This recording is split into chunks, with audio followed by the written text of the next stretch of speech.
হাত্তা ইদা মা জাউহা শাহিদা আলাইহিম সামউহুম ওয়া আবসারুহুম ওয়া জুলুদুহুম বিমা কানু ইয়ামালুন। আল্লাহ বলে প্রত্যেকটা নাফরমান পাপীকে যখন হাসরের ময়দানে এনে দাঁড় করানো হবে, তখন তার সারা জিন্দেগি যা করেছে সেই অপকর্মের বিরুদ্ধে তার কান, তার চোখ, সারা দেহের চামড়া তার বিরুদ্ধে সাক্ষ্য দেবে। وقالوا لجلودهم لما شهدتم علينا। নাফরমান তখন অবাক হয়ে যাবে, নিজের দেহের দিকে তাকিয়ে বলবে, হায় আল্লাহ, তোমরা সাক্ষী দিচ্ছ আমার বিরুদ্ধে, তোমরা কথা বলতে জানো। হাত পাওকে বলবে ইন্না লিল্লাহ, এ কথাটা যে কোনোদিন কইলা না, দুনিয়ায় থাকতে বললা না কেন, তোমরা এ কথা আমারে বললা না কেন? এই আল্লাহর বান্দা, আমরা কিন্তু কইলাম, এটা দিয়ে বললা না, তোমরা যে কথা বলতে জানো তাও জানি না, তোমরা কিভাবে আমার বিরুদ্ধে সাক্ষ্য দিচ্ছ? এই কোরআনে আছে, ক্বালু আনতাকানাল্লাহুল্লাযী আনতাকা কুল্লা শাই। তখন সারা দেহের অঙ্গ, সারা দেহের চামড়া, সারা দেহ বলে উঠবে, হে আল্লাহর বান্দা, সকলকে যিনি কথা বলার যোগ্যতা দিয়েছেন জিহ্বা দিয়ে, সেই আল্লাহই আমাদের সারা দেহকেই কথা বলার হুকুম দিয়েছে। আল্লাহ বললে জিহ্বাও বলে, আল্লাহ হুকুম দিলে সারা দেহ কথা। আল্লাহর হুকুম না থাকলে জিহ্বাও বলে না। যে লোক বুবা, এই লোকের জিহ্বা আসেনি, তো হে কথা কয় না, বলেন না? বুঝা গেল, আল্লাহর হুকুম হলে জিহ্বাও বলে, কাজে আল্লাহর হুকুম হইলে সারা দেহ বলে। যে লোক কানে শুনে না, বধির, এই লোকের কি এমন কান নাই তো সে শুনে না? আল্লাহর হুকুম হলে শুনে। যে লোকের চোখে দেখে না, অন্ধ, তার কি এখানে চোখ বলতে কিছু নেই, একবার সমান, তো দেখে না কেন? আল্লাহর হুকুম, ঠিক না বলে? অতএব সারা দেহ বাপ, আমার দেহ আমার বিরুদ্ধে চলে যাবে, এই জন্য আমার দেহের ঈমান আমলের চর্চা করা দরকার, যত্ন নেওয়া দরকার। কোরআনুল কারীমের মধ্যে আছে, ইয়াউমা তাশহাদু আলাইহিম আলসিনাতুহুম ওয়া সামউহুম আলসিনাতুহুম ওয়া আইদীহিম ওয়া আরজুলুহুম বিমা কানু ইয়ামালুন। কিয়ামতের দিন প্রত্যেকটা নাফরমান পাপীর জবান, তার হাত, তার পাও, তার বিরুদ্ধে সে যা করেছিল সাক্ষী দিবে। অনেক আয়াতের কোরআনুল কারীমে আল্লাহ বলেন, ইন্নাস সামআ ওয়াল বাসারা ওয়াল ফুআদা কুল্লু উলাইকা কানা আনহু মাসউলা। নিশ্চয়ই কান, চোখ এবং দিল, ভেতরের অন্তর, সেটাও আমি আল্লাহ তাআলার সামনে জিজ্ঞাসিত হবে। আমি প্রশ্ন করব, কথা বলবো। সেই চোখ, কান এবং অন্তর আমি আল্লাহর প্রশ্নের উত্তর দিব। কোরআনে আছে, আল ইয়াউমা নাখতিমু আলা আফওয়াহিহিম। আমি আল্লাহ কিয়ামতের দিন মিথ্যাবাদী তার জবান বন্ধ করে দেব। মিথ্যাবাদী ওয়ালাউ আলকা মাআদিরা, কোরআনে আছে, মিথ্যাবাদী হাসরের ময়দানে টাল বাহানা করবে। যখন কথা চালু আছে, মুখ হেতে সংবং কথা বলবে, মিথ্যা কথা বলবে। এই হাসরের ময়দানে বাটফার, হেনো বাটফার, সিটার একবারে জায়গা হেন, এই জায়গা তো সিটা। সে আমল নামা দেখে, বালিল ইনসানু আলা নাফসিহি বাসীরা ওয়ালাউ আলকা মাআদিরা।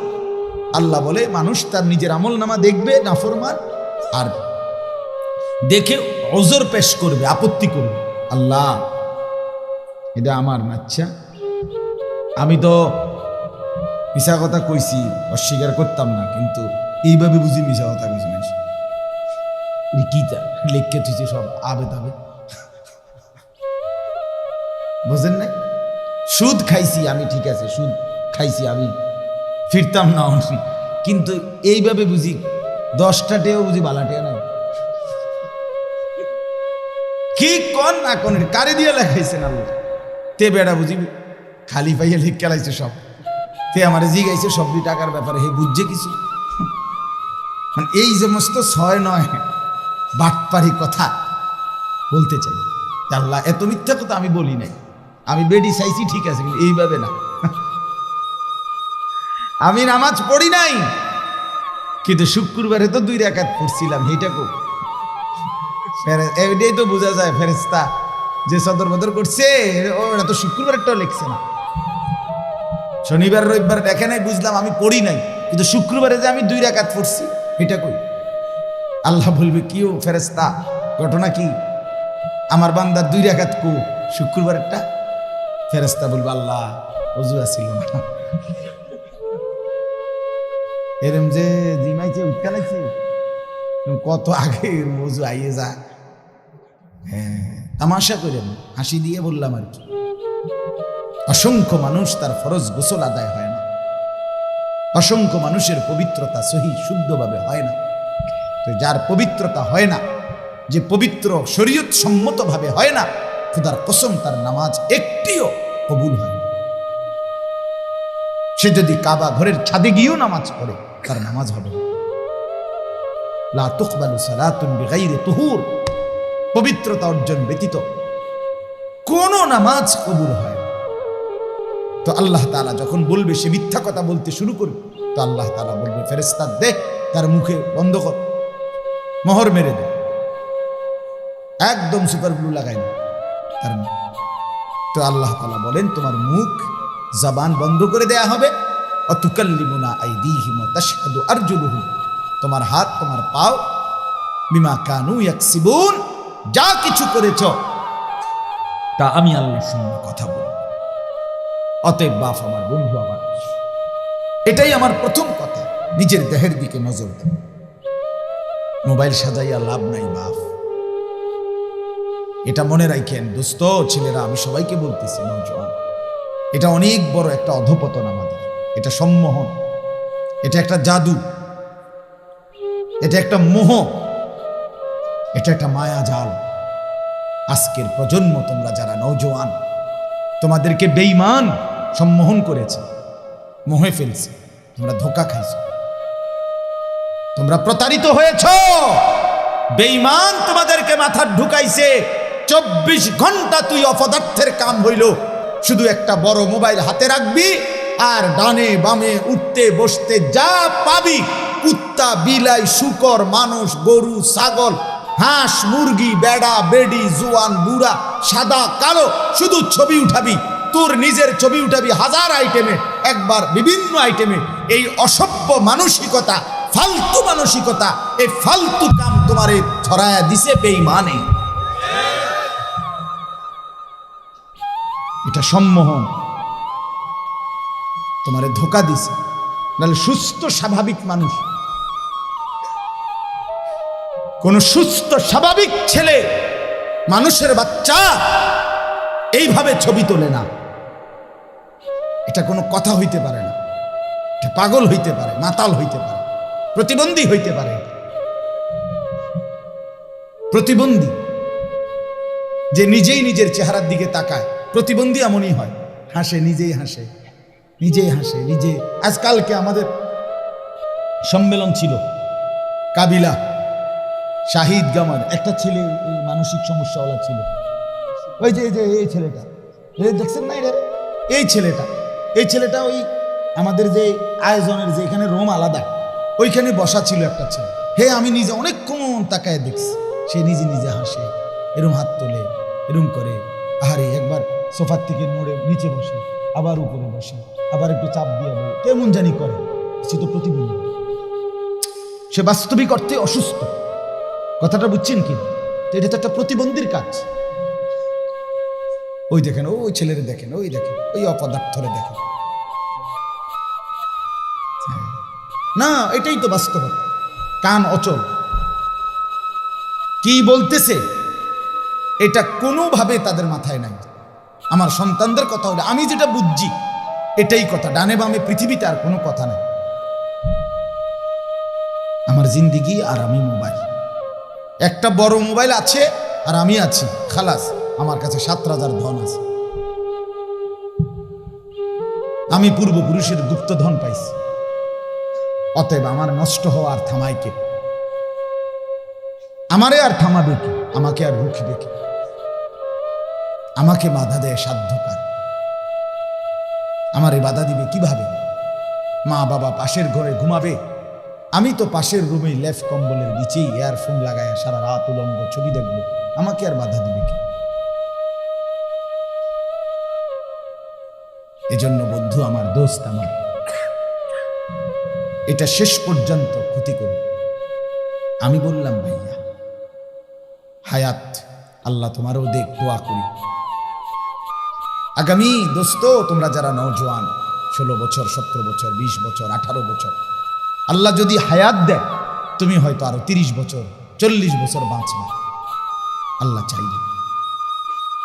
চাচারা হয়তো চলে যাবে, তো তোমরা তো আরো বাঁচবে ইনশাআল্লাহ, আল্লাহ চাইলে। এইভাবে বাপ আগামী 40 বছর এই অপদার্থ জিন্দিগি দিয়া পার হবেন। অনুরোধ বাপ, আমার এই একটা কথা মনে, এইভাবে 2 আঙ্গুলে মোবাইল টিপা আর সারাক্ষণ এই চুল আর এই সারাক্ষণ নিজে নিজে চিৎকার করে। আমি অনেক 2-1 যে হাইওয়ে হোটেলে মাঝে মধ্যে কোনো সময় ঢুকছি, যতবারই দেখছি মানে নিজে নিজে জোরে চিৎকার মারে, বলা ভূত দেয়, পাগল যে, হ্যাঁ প্রতিবন্ধী। এইভাবে এই অসভ্যতা, এই নোংরামি, যেখানে সেখানে গাড়ি ঘোড়া, ব্রিজ, কালভার্ট, রাস্তার পাশ। সেদিন আমি জানাজায় যাচ্ছি, এক জায়গায় জানাজায় শত শত মানুষ, একজন প্রভাবশালী লোক মারা গেছে কুমিল্লা ক্যান্টনমেন্টের ওইদিকে, ওনার জানাজায় যাচ্ছিলাম একটা রাস্তা দিয়া।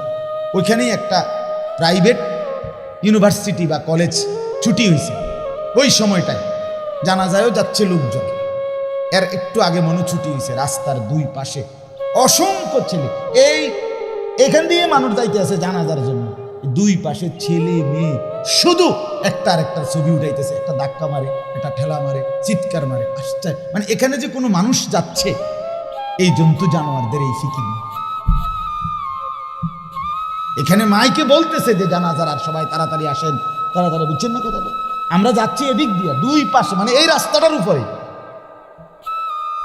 আহারে মুসলমান, এটা কোন কথা হইল? এই অসুস্থতার শেষ কথা। যুবক ভাই বলো, তোমরা বলো, তোমার এই ছবি তোলার শেষ কথা কে দেখে? তোমার এই সমস্ত ফালতু ছবি কে দেখে? কি তো দেখে, কি দেখবে তোমার? তুমি যেরকম মুত্তা ফানি লও না, এরকম তো বহু অপদার্থ মুত্তা ফানি লয় না, তোমার আর আলাদা চাইতে দিবে। তুমি যেমন একটা সেজদা দাও না, এটা তো অসংখ্য নাফরমানের জীবনে এমন, তোমার আলাদা কি দেখবে?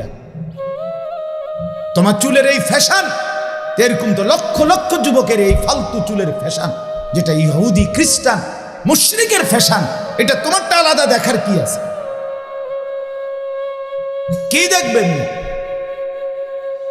এই জন্য বাপ আমি শক্তভাবে বলব, আমার ছেলেরা, আমার বাবারা, নওজোয়ান, তোমরা বুঝতে শিখো। বড় মোবাইল প্রয়োজন থাকতে পারে, অফিসিয়াল কাজে, ব্যাংকের কাজে, চাকরির কাজে, ব্যবসার কাজে, বিদেশের যোগাযোগের কাজে, হ্যাঁ, যেটা প্রয়োজন, যেটা জরুরত, সেটাকে প্রয়োজনেই সীমাবদ্ধ রাখি। কিন্তু 2 আঙ্গুলে দিবা নিশি এটা টিপা সারা দেশের পাগল ছাগলের, গরু ছাগল সবকিছুর ছবি তোলা, এটা কি জরুরি বলেন? এটা কোনো কথা হইল তো? একটা সুস্থ স্বাভাবিক মানুষ এরকম হয় কিভাবে? প্রয়োজন হোক, প্রয়োজনকে প্রয়োজনের জন্যই রাখি আমরা। কম্পিউটার প্রয়োজন, তো প্রয়োজনকে প্রয়োজনের জন্য রাখি। বড় মোবাইল প্রয়োজন, তো প্রয়োজনকে প্রয়োজনের সীমাবদ্ধতা রাখি। বড় মোবাইল দ্বারা আমাদেরও তো ব্যক্তিগত অনেক প্রয়োজন পূরণ হয়, কাজে লাগে কখনো কখনো, সেটা তো জরুরত। এই জন্য আমি আবারও অনুরোধ করছি, ছেলেরা, বাবারা, সবাই আমরা অল্প একটু, আমি কোরআনুল কারীমের 2টা আয়াত মাত্র পড়ছি, এই 2টা আয়াতের তর্জমা শোনাবো অল্প একটু, আর সময় রাত একেবারে কম হয় নাই। আমি এই শক্ত কথা আগে বলে নিছি শুধু মনোযোগের জন্য। এই মোবাইলটা যদি হাতে থাকে, এটা শান্তি থাকতে দিবে না রে বাপ। আমার সন্তানরা, আমার ভাইরা, আমার বন্ধুরা, বিশ্বাস করো, আগামী দিনে তুমি পৃথিবীতে আরামসে থাকতে পারবে না। এত খামখেয়ালি মানুষ পৃথিবীতেও কোনো কামে লাগে না। এই পৃথিবীতে যারা শিল্পপতি, এই পৃথিবীতে দুনিয়ার লাইনে যারা কোটিপতি, এই দুনিয়ার লাইনে যারা সফল, মানে আর্থিকভাবে, এরাও সীমাহীন কঠোর পরিশ্রম মেহনতের বিনিময়ে এই পর্যায়ে পৌঁছে। এইভাবে খামখেয়ালি নিজে নিজে হাঁটে, নিজে নিজে কথা বলে, 3 ঘন্টা 8 ঘন্টা 10 ঘন্টা আড্ডা দিয়া পৃথিবীতে কোনো মানুষ দুনিয়ার লাইনেও উন্নতি করে নাই, আখেরাত তো দূরে থাকে। ফামান তালাবাল উলা সাহারাল লায়ালি। আমরা আরবিতে বারবার এই কবিতা পড়ছি ছাত্র জীবনে, আমাদের ওস্তাদরা শুনাইছে। শোনো, আমাদেরকে বলছে ওস্তাদরা, ছাত্র জীবনে যে বড় হতে চায় তাকে বহু রাত জাগতে হয়, বহু রাত জাগতে হয়, বহু রাত কুরবানি করতে হয়, রাতের পর রাত বিরামহীন পরিশ্রম একদিন তাকে কাঙ্ক্ষিত লক্ষ্যে পৌঁছিয়ে দেয়। আরবিতে বলে মান জারা হাসাদা, যে চাষ করে ধান বনে সেই কয়দিন পরে ফসল কাটে। নাকি কথা বোঝেন নাই? এখানে মনে করেন 10টা ক্ষেত, 9 জন ক্ষেতওয়ালা গত 2 মাস আগে ধান লাগাইছে, আজকে 3 মাস মাথায় পাইকা যাওয়াতে ওরা ওদের ধান কাটতে গেছে। একজন ক্ষেতওয়ালা গত 3 মাস আগে ধানও লাগায় নাই, কোনো পরিচর্যা কিছুই করে না। এখন যখন সবাই কাশি লইয়া ধান কাটতে যাচ্ছে, এবারও কাশি লইয়া খেতে যাচ্ছে। কি আমনে কই যান ধান কাটবো? কোনানে ধান কাটবেন? আমার খেতে ও গিয়ে দেয়, আরে আমি তো ধানে লাগাইছি না, আমি কাটবো কি? কথা বোঝেন নাই? যে লাগায় নাই সে কাটবে কোত্থেকে? যে মেহনত করে নাই সে সফলতা পাবে কোত্থেকে? যে পরিশ্রম করে নাই সে সফলতা পাবে কোত্থেকে বন্ধু? বলে অতএব এটা মান জাদ্দা ওয়াজাদা আরবিতে বলে, এগুলি প্রবাদ। যে চেষ্টা করে সেই পায়। সৈয়দ আবুল হাসান আলী আন-নদভী রাহমাতুল্লাহ আলাইহি উনি বিখ্যাত একটা কথা বলছেন, ভারতের বিশ্ববিখ্যাত বুজুর্গ ছিলেন। তিনি বলছেন যে শোনো, ধান কাটার সময় ধান বুনতে নাই, ধান আগে বুনতে হয়। ধান কাটার সময় না, ধান কাটার সময় ধান কাটতে হয়। ফসল তুলবার সময় ফসল লাগাইতে নাই, সময় লাগাইলে হবে না, সিজন আছে। মৌসুম যদি কেউ ধরতে না পারে সে ব্যর্থ হয়। বন্ধু আমার, এটা যেই কোনো ব্যবসায়ীকে আপনারা বলেন, জিজ্ঞাসা করেন, যুবক ভাই তোমরাও জিজ্ঞাসা করো, মৌসুম ধরতে হয়, মৌসুম চিনতে হয়। আমার এখন ব্যবসার মৌসুম, আমাকেও এখন সিজন। দোকানদাররা, ব্যবসায়ীরা বিভিন্ন, যেমন কারো কাপড়ের একটা মৌসুম আছে, কারো আপনার কাঁচা পণ্যের একটা মৌসুম আছে, সিজন ধরতে হয়। সিজন যদি কেউ ধরতে পারে, মৌসুম ধরতে পারে ঠিক মতো, তাইলে সে ব্যাপকভাবে লাভবান হয়, সে ব্যবসায় প্রফিট করতে পারে। আনসিজনে কি করা যায়? আমার বন্ধু, ইবাদতের সিজন, জীবন গড়ার সিজন, নিজেকে গড়ে তোলার সিজন, খোদার কসম যৌবনকাল। এ সময় যে নষ্ট হয়ে যায় সে আর দাঁড়াইতে পারে না, সে আর ফিরতে পারে না। এটা কঠিন। এজন্য এখন হাত পাও, চোখ, নাক, কান, শরীর সবকিছু সুস্থ সবল, মেহনতি কর্ম সে চাইলে পারে। নওজোয়ান চাইলে গড়তেও পারে, ধ্বংসও করতে পারে। সেদিন রাতের 2টা বাজে আপনার, আমি ব্রাহ্মণবাড়িয়া এক জায়গায় আমার মাহফিল ছিল গত 2-3 দিন আগে। তো রাতের 2টায় বয়ান শেষ হওয়ার পরে খাইয়া দাইয়া আমি যখন রওনা দিছি, অনেক ভিতরে রাস্তাঘাট খুব ভাঙ্গা সঙ্গা, নিঝুম এলাকা। তা আমি বললাম যে, একজনে জিজ্ঞাসা আর কি আমার, যাইতে পারবেন তো ইনশাআল্লাহ? আমি বললাম পারবো ইনশাআল্লাহ। কিন্তু বাইর হইয়া ঘরের থেকে দেখি রাস্তার দাঁড়ায় আছে 4টা ছেলে, সি ইঞ্জিনিয়ার। কি রে ভাই তোমরা? কজরে আমরা সি ইঞ্জিনিয়ার আসছে, আপনারে মেন রোডে দিয়ে আমি আরে কি কর তোমরা এত রাত আবার ফিরবা কেমনে বাবা? দরকার না। না হুজুর, আমরা পারবো, আমরা কোনো অসুবিধা না, আমরা আপনার গাড়ির সামনে আছি। পারলামে না তা করে ফিরাইতে, নওজোয়ান যাবেই যাবে। তখন আমি বললাম আমার সাথে, হ্যাঁ এরই বলে নওজোয়ান, সে পারবে, ঠিকই পারবে। এনে বয়স্ক লোক পারতো না রাতের 2টা বাজে এই ঠান্ডায় এই 7-8-10 কিলো রাস্তা, ভাঙ্গা রাস্তা আমারে দিয়ে আসতে, কিন্তু জোয়ান ঠিকই পারবে। এজন্য যুবক চাইলে গড়তে পারে, গড়তে পারে। আমি ওই দিন এক মাহফিলে গেছি, এক ছেলে আমারে রাহাব পথের থেকে উঠে আমার গাড়ি তুলছে। তো দেখলাম মাহফিলের কাছাকাছি গেছি, আর একটা ওই বটবুটির মধ্যে কি জানি মাল উঠাইছে, এইটা কারণে গাড়ি আমার যাবে না। আমার ছেলেটা মানে গাড়িটার দরজা খুলে একটা লাফ দিয়ে ওই বেটার কাছে গেছে, গিয়ে আবার বেটার থেকে বুঝে আইছে, বেটার রশিডারে টাইট করে বান্ধা লাইছে, মালটারে বানতে আছে আর কি। হে বান দিয়ে হেরে লগে দিয়ে এমনি এটা স্টার্ট ঘুরান লাগে, এটা ওই আগের দিনের এগুলো হে ঘুরাইয়া গাড়ি উড়ে লাইছে হেরে, মানে একটা তুফান। হে এরপরে আমি আমার গাড়ি পার হয়েছি। এই যে নওজোয়ানের হিম্মত, এটা কি একজন মুরব্বী বয়স্ক লোক পারবে? এটা এই যুবক গড়তে পারে, যুবক সাজাইতে পারে, আবার নষ্টও করে দিতে পারে। একটা সমাজ নষ্ট করে দেওয়ার জন্য ফেন্সিখোর, বাবাখোর, ডাইলখোর, জুয়ারি, এই অসভ্য জেনাকার ব্যভিচারী, যে ছেলের চরিত্র নাই, আখলাক নাই, সে ইচ্ছে করলে সমাজ তসতস করে দিতে পারে, শেষ করে দিতে পারে, বরবাদ করে। যৌবন অসীম সম্ভাবনার সময়, দ্বিমুখী তলোয়ার যৌবন, দুই ধারী তলোয়ার, দোনো দিক কাটতে পারে। ইচ্ছা করলে গড়তে পারে, ইচ্ছা করলে সাজাইতে পারে। আমাদের প্রিয় নবী সাল্লাল্লাহু আলাইহি ওয়াসাল্লামের একজন সাহাবীর নাম ছিল হযরত যায়েদ ইবনে সাবিত রাদিয়াল্লাহু তাআলা আনহু। নবীজি সাল্লাল্লাহু আলাইহি ওয়াসাল্লামের ইন্তেকালের সময় ওনার বয়স ছিল মাত্র 16। এই নওজোয়ান সাহাবী নবীজির জামানায় থাকতে 13 বছর বয়সে নবীজির সাথে থেকে তিনি আল্লাহর কোরআন যখন নাজিল হইতো নবীজির উপরে, তো কোরআন লিখতেন, কোরআন শরীফ লিখে রাখতেন বিভিন্ন কিছুতে। নবীজির ইন্তেকালের পরে হযরত আবু বকর সিদ্দিকের জামানায় সিদ্ধান্ত নিছিল সাহাবীরা একটা ঘটনার প্রেক্ষিতে, ইয়ামামার যুদ্ধে একজন ভণ্ড নবীর বিরুদ্ধে, মুসাইলামাতুল কাজ্জাব, তার বিরুদ্ধে সাহাবীরা যুদ্ধ করছিলেন। এই যুদ্ধে প্রায় 400-র মতো সাহাবী যারা হাফেজে কোরআন ছিলেন শাহাদাত বরণ করছে।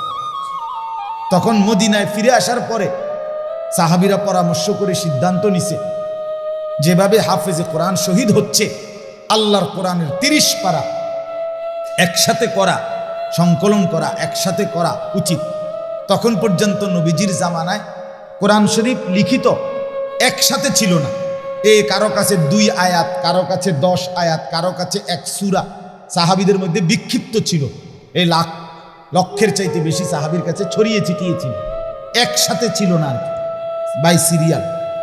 হযরত আবু বকর সিদ্দিক রাদিয়াল্লাহু তাআলা আনহু সিদ্ধান্ত নিছে কোরআন শরীফ সাহাবীদের পরামর্শ নিয়ে সমস্ত সাহাবীদের কাছ থেকে যত জনের কাছে যত টুকরা আছে সব একসাথ কইরা, এরপর প্রত্যেকটাকে যাচাই বাছাই করে, এরপরে বাই সিরিয়াল 30 পারা কোরআন শরীফ একত্র করা, এই কাজটা করবে। এখন এটা করবে কে? এটার প্রধান দায়িত্ব পালন করবে কে? এটা যখন মাশওয়ারা হইছে, তখন হযরত আবু বকর সিদ্দিক রাদিয়াল্লাহু তাআলা আনহু প্রস্তাব দিছে যে এই কাজটা করবে এই 16 বছরের নওজোয়ান যায়েদ ইবনে সাবিত। ওনার নাম প্রস্তাব করছে আবু বকর। তো উনি ডাক দিছে, আবু বকর সিদ্দিক ওই উনারে ডাক দিছে, এই 16 বছরের এই নওজোয়ান সাহাবীকে ডাক দিয়া বলছে, যায়েদ, এই সমস্ত লক্ষ লক্ষ সাহাবীর কাছে, লাখের চাইতে বেশি সাহাবীর কাছ থেকে যার কাছে যা আছে কোরআনের লিখিত কপি, এটি একত্র করতে হবে, যাচাই করতে হবে, আবার আমাদের উচ্চ কমিটিকে দেখাইতে হবে, বিচার বিশ্লেষণ গবেষণা পর্যালোচনা দিবা নিশি খাটাখাটনি করে তুমি এই পুরা কোরআন 30 পারা সংকলন করবে, একসাথ করবা।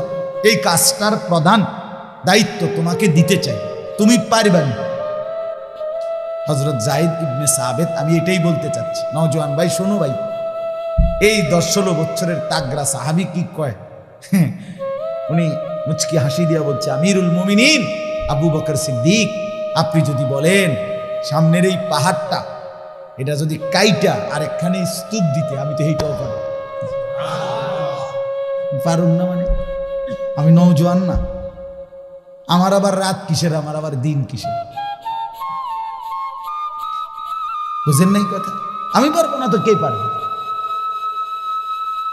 আমি পাহাড় প্রয়োজনে কাইটা আর একখানে স্তূপ দিয়ালাম। একটা পাহাড়ে তো 200 কেজি মাটি থাকে, ঠিক না? কথা কয় না? আমরা লালমাই পাহাড়,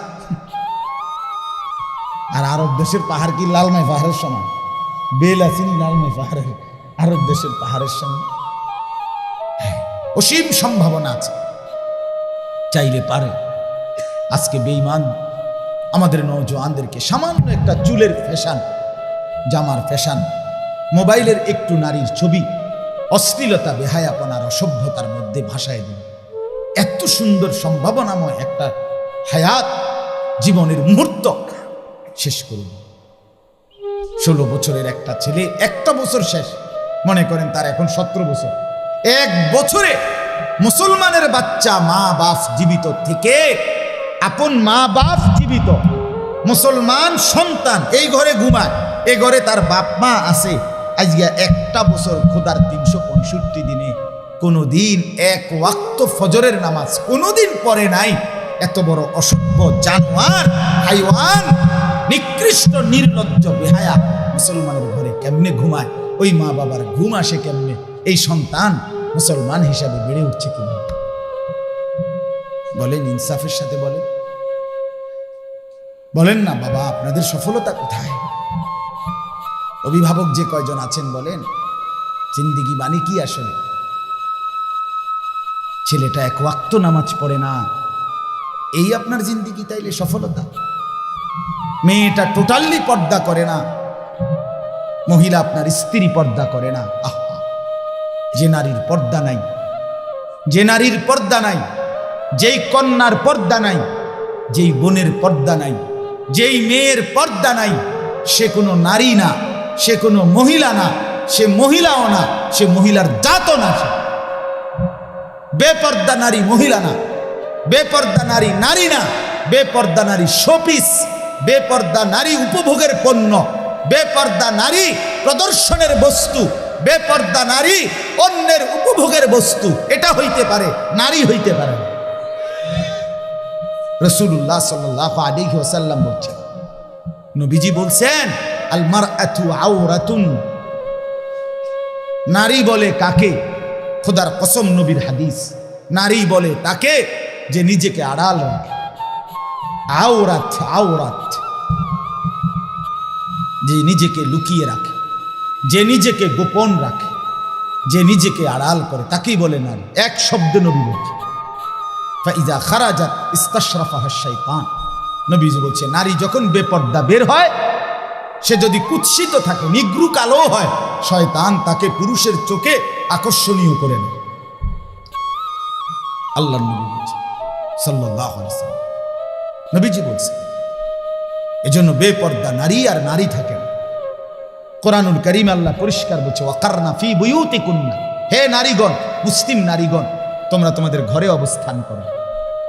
ওয়ালা তাবাররাজনা তাবাররুজাল জাহিলিয়াতিল উলা, তোমরা যখন একান্ত প্রয়োজনে কোনো যৌক্তিক কারণে যদি বাইরে বের হতে হয়, হ্যাঁ হইতেই হয়, বাবার বাড়ি যাবে, স্বামীর বাড়ি যাবে, হসপিটালে যাবে, একান্ত প্রয়োজনে বাজারে কোনো কারণে যেতেই হলো, শুধু শুধু নারীর ব্যক্তিগত কিছু জিনিস এমন হতেই পারে যেটা ওই বেটির উপস্থিত থাকতে হবে, হ্যাঁ হতে পারে, কিন্তু তাই বলে কি লোড়া, বদনা, ফাঙ্গাস, তেলাপিয়া, দৈন্যতা, কাঁচামরিচ, দুন্দুল, করলা, কি তো সব কিছু বেডি কিনবে? হ্যাঁ, তো ব্যাড হইতে আবার কিতা করে? আজকের মহিলাদের হালাত হলে, স্বামী হলো শুধু টাকা উপার্জনের মেশিন, এটিএম বুথ। স্বামী হলো কি এটিএম বুথ। এবার আর কাম হইলো শুধু টাকাটা মিল করে রেডি রাখা আর কিনবো সব হেবুড়ি। একটা বদনাও যদি স্বামী পুরুষ কিনে, তোমার কোনো চয়েসে না, এটা কোনো কালার হইলো? একটা কালার সুন্দর চয়েস করতে, আরে বেডি, আহারে বোন, বদনার আবার কি এর কালার? বদনা তো বদনায়,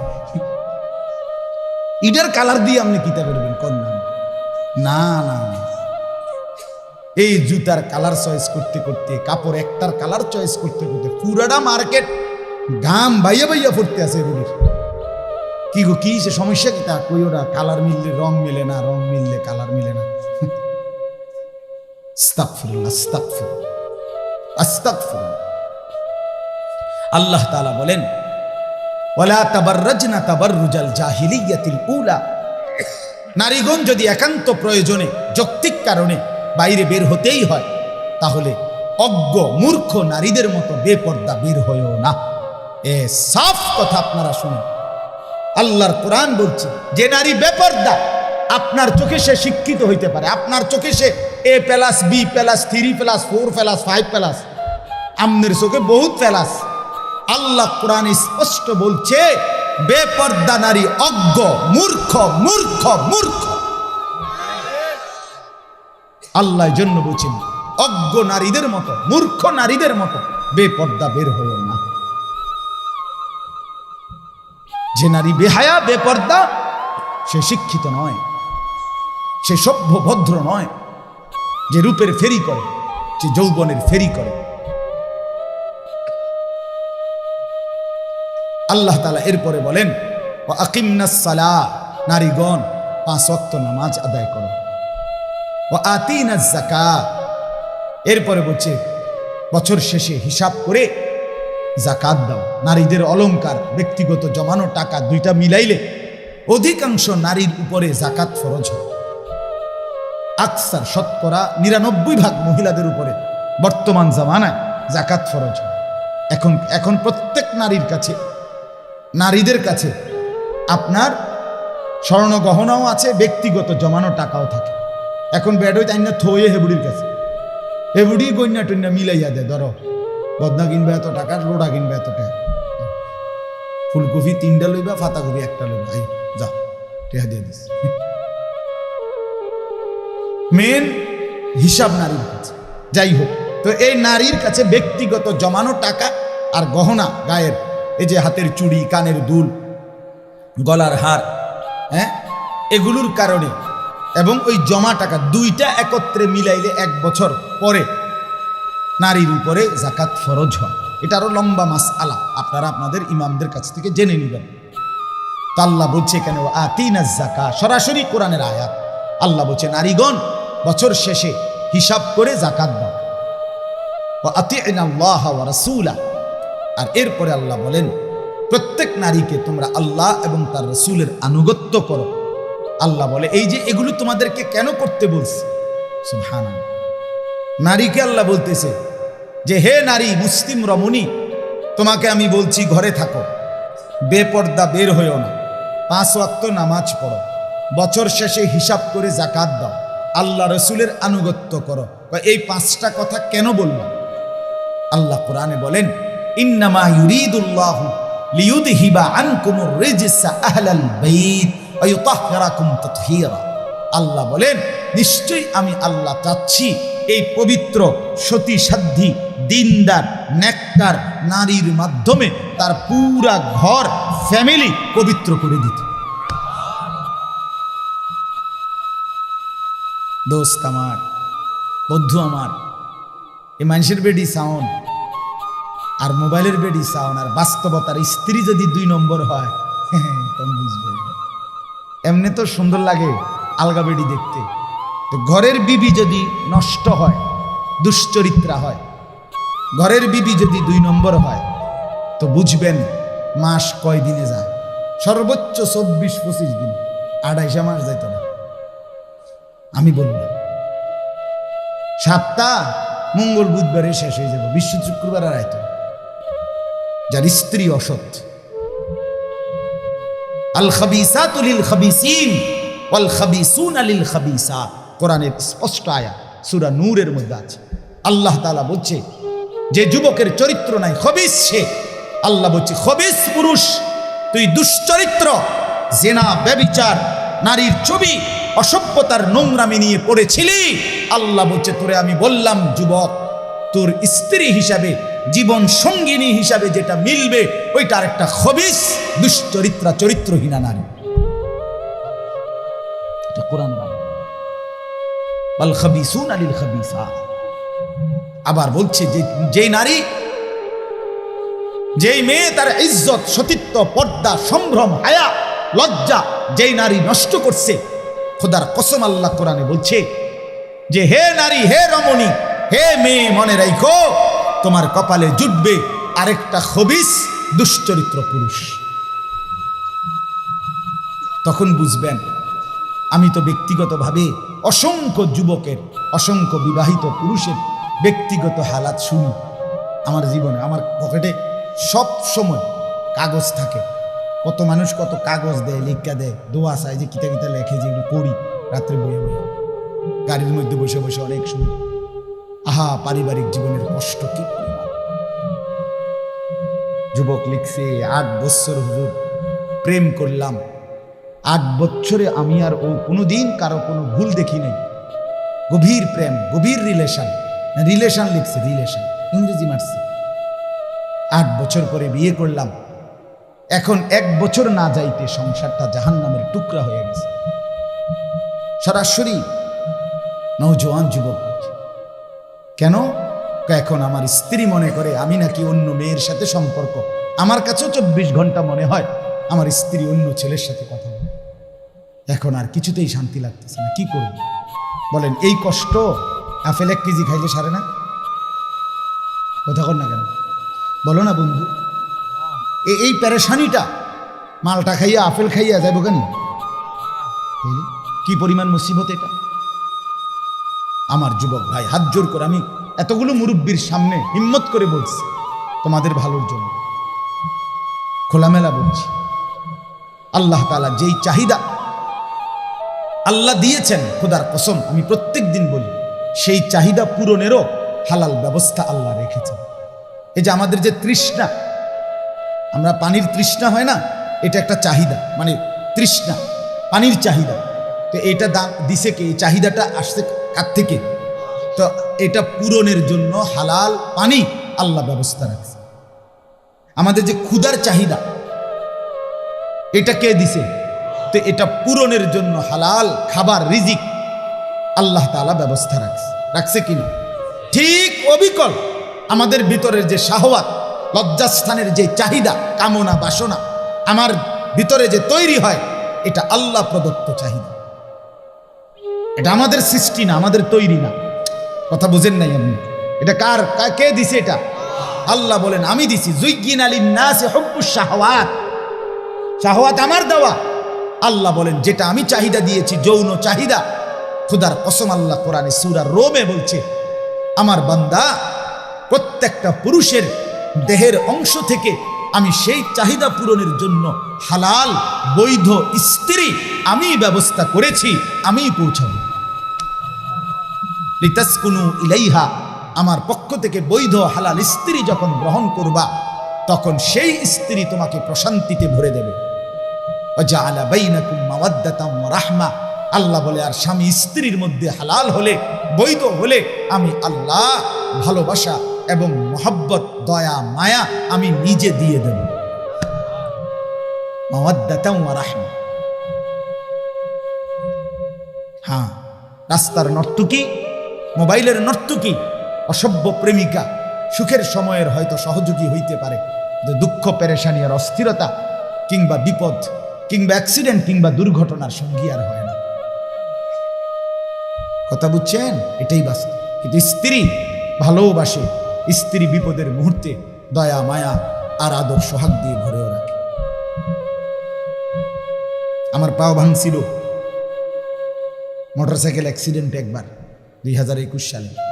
আমি দীর্ঘ 6 মাস বিছানায় ছিলাম, এক জায়গায় পড়েছিলাম। এই 6 মাস স্ত্রী, আমার বিবি, আমার এই খাদ্য, খাবার, পেশাব, পায়খানা, ওযু, গোসল, নামাজ সব এক জায়গায় বৈশা করছে। সেই সময় আপনজনের মতো সহযোগিতা করেছে সেই। এটা ওই প্রেমিকা দিয়া হয় না, ওইটা ওই সিনেমার নর্তকী দিয়া হবে না, রাস্তার নারী দিয়া হবে না। এটা হালাল পবিত্র সম্পর্কের বরকতে হবে।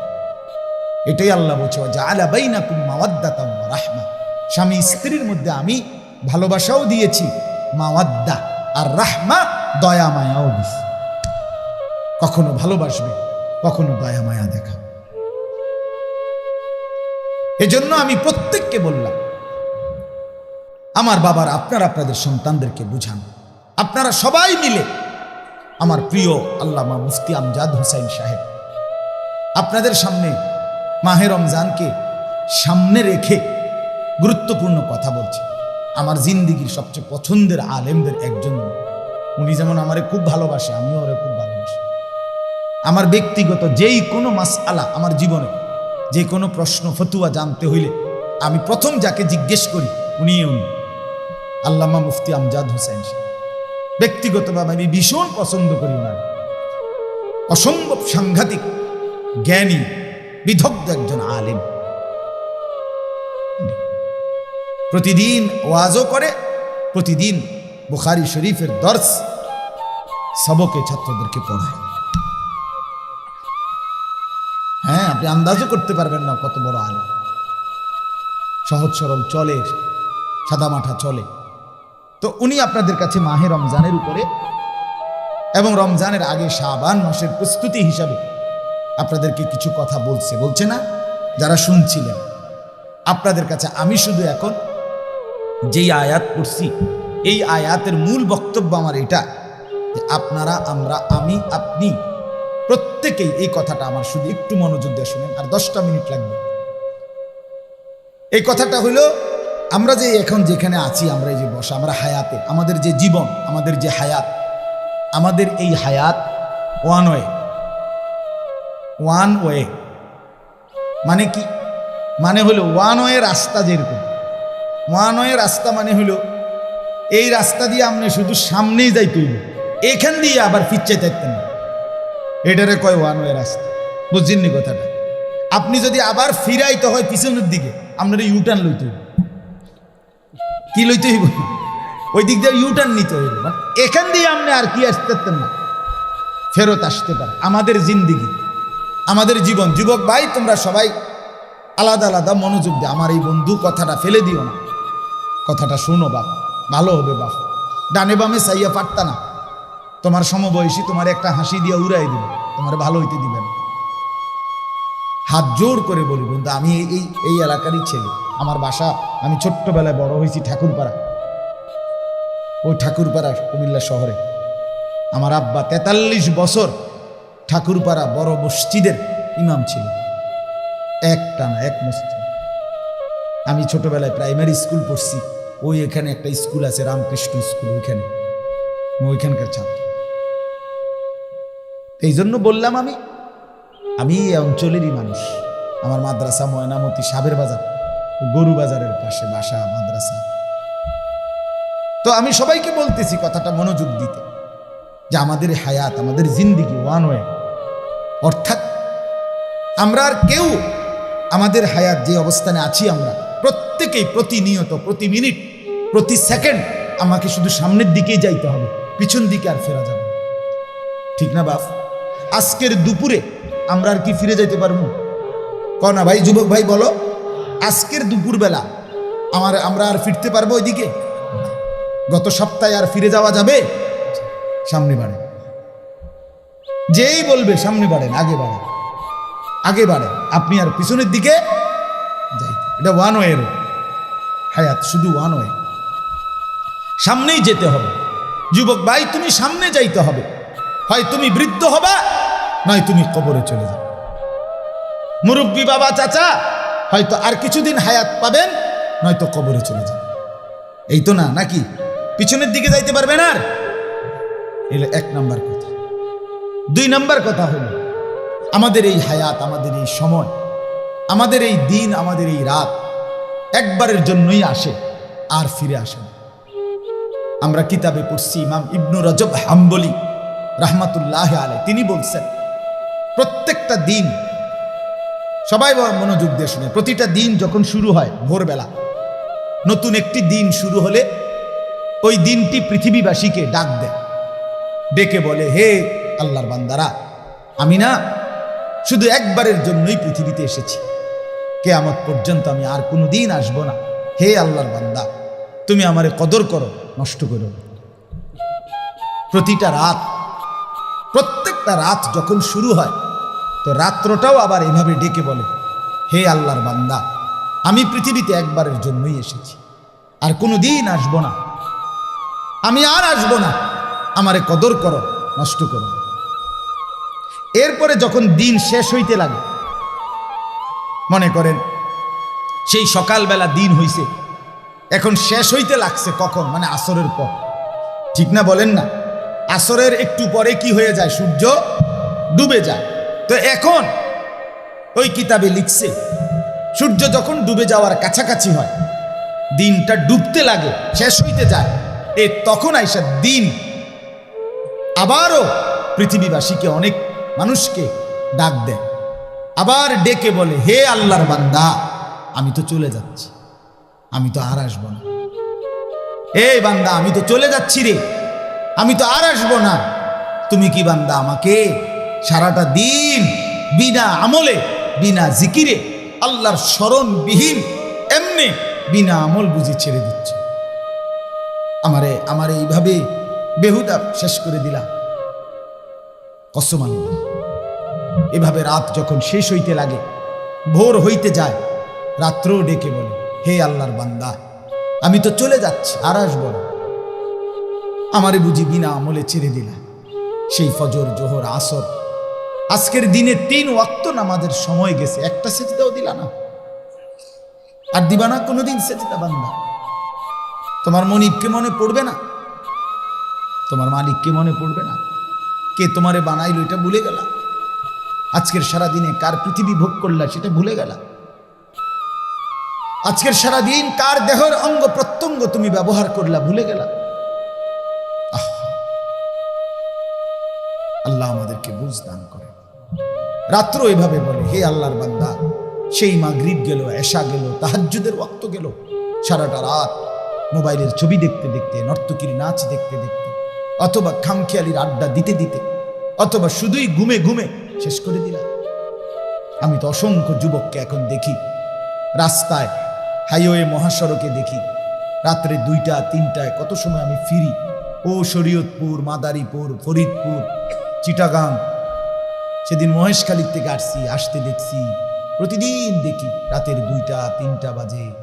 অসংখ্য রাত্রিবেলা আমাদের এই হাইওয়ে, মহাসড়কগুলোতে অসংখ্য যুবক মোটর সাইকেলে, একটা যুবতী মেয়ে নিয়ে সারা রাত মোটর সাইকেল চালায়। এটা বাংলাদেশের নতুন ফ্যাশন। ঢাকা থেকে মোটর সাইকেল ছাড়ে, কক্সবাজার গিয়ে থামে, কক্সবাজার থেকে ছাড়ে, ঢাকা গিয়ে থামে, ঢাকা থেকে ছাড়ে মোটর সাইকেল, পদ্মার পারে গিয়ে থামে, পদ্মার পার থেকে ছাড়ে, আবার গিয়ে ঢাকা, সারা রাত, সারা রাত। হ্যাঁ, সেদিন এক ভদ্রলোক আমারে বলছে, হুজুর আমার 4টা গাড়ি, প্রাইভেট কার। শহরের এক ভদ্রলোক খুব কাইন্দা দিচ্ছে আমার, জড়াই ধরে, আমার 4টা গাড়ি, আমার ছেলেটা একটা গাড়িও ব্যবহার করে না, সে সারা রাত মোটর সাইকেল চালায়, অথচ প্রাইভেট গাড়ি আছে নাকি, এর কাছে এটা ভালো লাগে। এই যে হায়াত শেষ করে দিল, এই হায়াত আর ফিরবে না, এই হায়াত আর ফিরবে, আর আসবে না কোনোদিন। এই আয়াত আল্লাহ তাআলা এটাই বলছে যে আজকে আমরা যারা হায়াত শেষ করে দিচ্ছি, জীবন শেষ করে দিচ্ছি, এই ঘন্টা, মিনিট, সেকেন্ডগুলোকে নিদারুণ অপচয় করে, অপব্যয় করে শেষ করে দিলাম। প্রতিটা মিনিট, ইমাম শাফি রাহমাতুল্লাহি আলাইহি বলছেন, আল ওয়াক্তু সাইফুন কাতিউন, সময় ধারালো তরবারির মতো, তুমি যদি তাকে কাটো তাহলে তো কাটলাই, নাহলে সে তোমাকে কেটে কেটে পার হয়ে যায়। অর্থাৎ তুমি যদি সময়কে কাজে লাগাও, বান্ধো, ধরো, তাহলে তো কামে লাগলা, আর নাই তো সে তোমাকে 1 সেকেন্ড তোমার অবস্থানে স্থির দিবে না। সে তুমি যে অবস্থায় থাকো, তোমাকে কাইটা কাইটা তোমার উপর দিয়ে চলে যাবে। তুমি ঘুমের রাখিয়া তুমি ঘুমের তুইটা দেখবা 6 ঘন্টা নাই, ঠিক কিনা বলেন?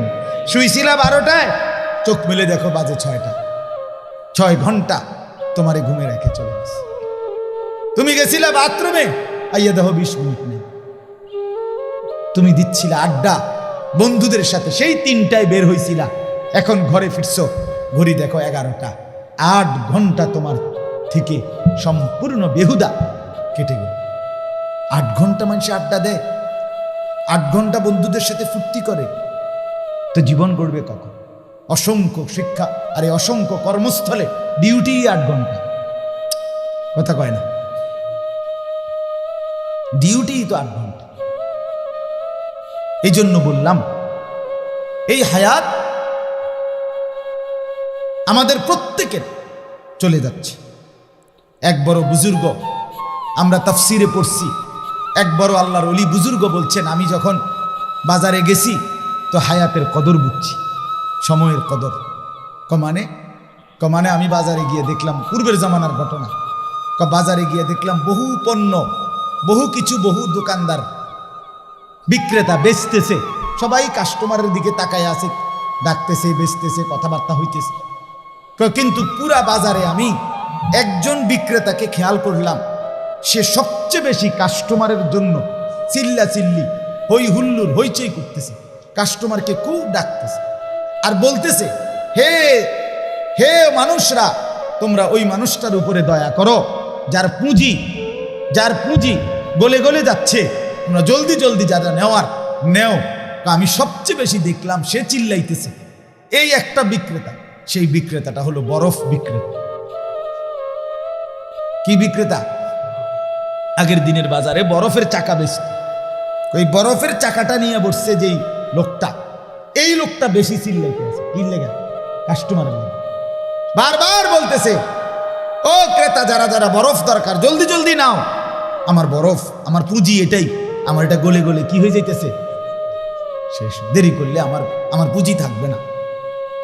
উনি বলছেন, তখন আমার মনে পড়ছে, হায়, আমার হায়াতটাও তো বরফের চাকার মতো, আমি কাজে না লাগাইলেও এটা গলে গলে শেষ হয়ে যায়। আমি এই বরফ বিক্রেতা থেকে আমার হায়াতের কদর বুঝছি। আজকে যারা গুনার মধ্যে লিপ্ত, বাপ কখন ফিরবেন?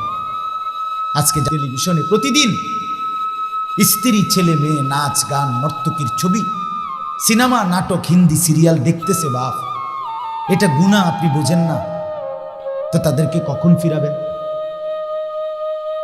কতদিন পরে তারা ফিরবে বলেন না? রাসূলুল্লাহ সাল্লাল্লাহু আলাইহি ওয়াসাল্লামের স্পষ্ট হাদিস, যে তার স্ত্রী সন্তানের জন্য গুনাহ, অসভ্যতা, অশ্লীলতা, নাফরমানি, বেহায়াপনাকে মেনে নেয়, খোদার কসম, আল্লাহর নবী বলছে তাকে বলে দাইয়ুস, আর ওই দাইয়ুসের জন্য জান্নাত হারাম হারাম হারাম। ওয়াদ-দাইয়ুস আল্লাযী ইউকিররু আহলাহু আল-খুবুস, নবীজি বলছে, আমনের টেহা দিয়া বিদ্যুৎ বিল দেয়, আমনের টাকা দিয়া ডিশের বিল দেয়, আপনি মেনে নিছেন আপনার বেডি, আপনার জিফুত, প্রতিদিন নর্তকীর ছবি, নাচ গান, জিনা ব্যভিচারের দৃশ্য টেলিভিশনে দেখে, আপনার ঘরের সোফাত বইয়া আপনি মাতেনও না, আপনি ভাত খান, বন খান, বিড়ি খান, চা খান, আপেল খান, মালটা খান, হ্যাঁ, আপনি রং বেরঙ্গের গপ মারেন। কি অবস্থা চাচা, কেমন আছেন? আছি আল্লাহর রহমতে, আপনাকে দোয়ায় বালা। কির বালা আছেন? কেমন বালা? আল্লাহর রহমতে তারা 3 জন বিদেশ, 4 মাইয়া বিয়া দিছি, বাইতে একখান বিল্ডিং করছি, 4টা রুম, 2টা বাথরুম, ভিতরে বাথরুম দিও টাইলস। আল্লাহু আকবার, বাথরুম দিও টাইলস, কত বড় নিয়ামত। ওনার পূর্বপুরুষ পেশাব করছে মাটি, উনি এবং ওনার বংশধর এখন মতে টাইলসে। কত বড় কপাল পূর্বপুরুষের, কত বড় কফা, সান কফা, টাইলসে মতে। এটা কি ছোটখাটো সফলতা? আর কিটা করতো উনি আর কি করতো? উনি একটা মানুষ 3টা ফোলা বিদেশ পাঠাইছে, উনি একজন আর কি জান দিয়ে রয়েছে, সফল। 4টা মাইয়া বিয়া দিছে, উনি বাইক বিল্ডিং করছে, খালাস, এরই নাম জিন্দিগি। বলেন, এটাই মুসলমান? একজন মুসলিম অভিভাবকের এটাই হিসাব কিতাব? ছেলেটা নামাজ পড়ে না, ছেলের বউ পর্দা করে না, মেয়েটা পর্দা করে না, ছেলেটা পাশের রুমে সারা রাত মোবাইলে ছবি দেখে, ফজরের নামাজ কেউ পড়ে না, একজন ঘরের কেউ আল্লাহর কোরআন পড়তে জানে না। এটা কোনো কথা হইল? এটা একটা ফ্যামিলি হইল? এটা বুঝি একটা পরিবার হইল? আমার এই ঠাকুরপাড়া বাসায়, আমাদের যেখানে ঘর কুমিল্লা, ওইখানে একটা Sheikh Fazilatunnesa modern high school আছে, কারিগরি একটা স্কুল আছে, দেখছেন? জানেন? ঠাকুরপাড়া জোর ফুকুরপাড়, এইখানে আমার বাসা, এখনো আছে আমাদের বাসা। আমার মা আছে এখানে, আমার ছোট 2 ভাই আছে এখানে। আমার আব্বা ইন্তেকাল করছে ঘরে, 43 বছর মসজিদের খেদমত করছে যে বাবা।